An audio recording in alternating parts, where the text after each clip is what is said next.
Assalamualaikum warahmatullahi wabarakatuh. Berbaju kebaya di Aidilfitri, cantik menawan si gadis sunti. Izinkan saya perkenalkan diri, moga-moga menyentuh hati. Nama diberi Nur Alia Darwisha binti Joni Ifriyato. Saya murid tahun 6 di Sekolah Kebahasaan Bandar Kota Tinggi.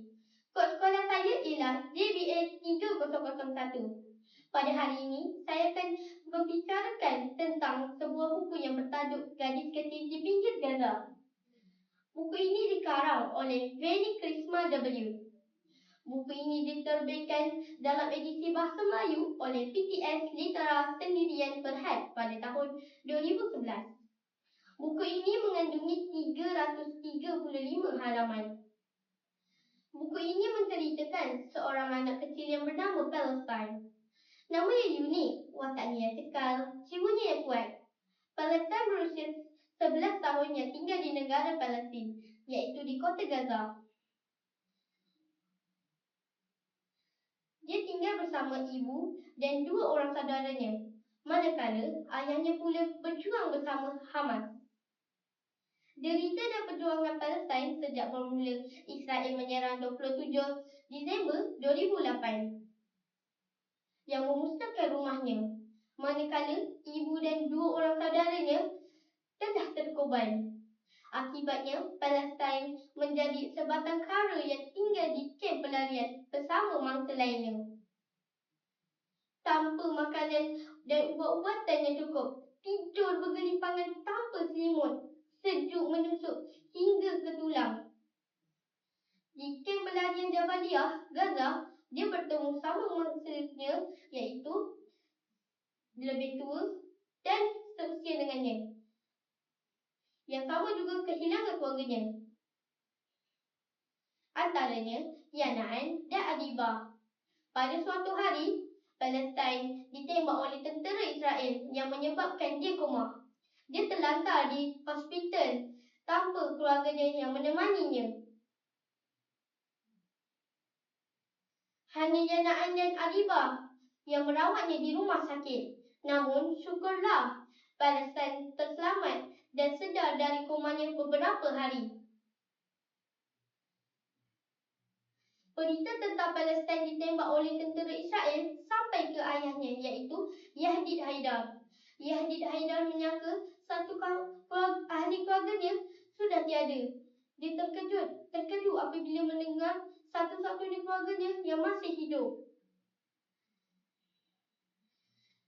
Akhirnya, Yahdid sampai di hospital dan dia sempat berbual buat seketika.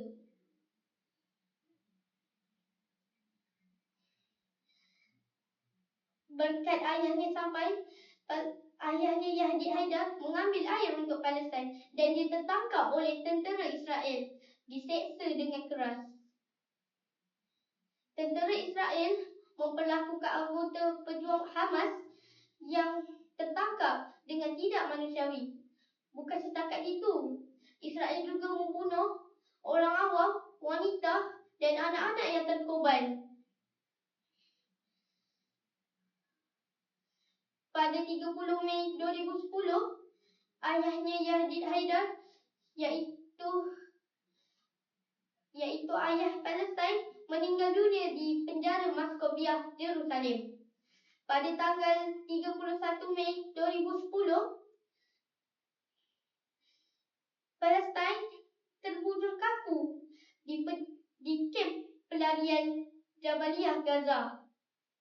Gadis kecil itu, gadis yang intifadah yang selalu membawa batu di sakunya dan melemparkan sambil berkata laknat untuk Israel, kini sudah tiada. Gadis, begitulah tamatnya kisah Palestin. Saya memilih novel ini kerana saya ingin mengetahui dan memahami kisah pejuang seusia saya di negara Palestin. Walaupun sabar melihat paparan di kaca televisyen, membaca novel ini memberi satu emosi yang berbeza pada pendapat saya. Dengan membawa tema kemanusiaan, novel ini sangat menarik dan sesuai dibaca oleh peringkat umur semua peringkat dari kanak-kanak hingga orang dewasa. Novel ini boleh dicontohi oleh semua orang. Terdapat beberapa nilai murni, iaitu nilai persaudaraan dan persahabatan. Nilai ini boleh jadi contoh kepada kehidupan, namun kehidupan tetaplah harus diperjuangkan. Tulus tetaplah harus diperjuangkan. Tumbuh subur pokok lemuni, dipetik petani di awal pagi. Bicara saya sampai di sini. Semoga kelak berjumpa lagi. Terima kasih. Wabillahi taufiq wal hidayah. Wassalamualaikum warahmatullahi wabarakatuh.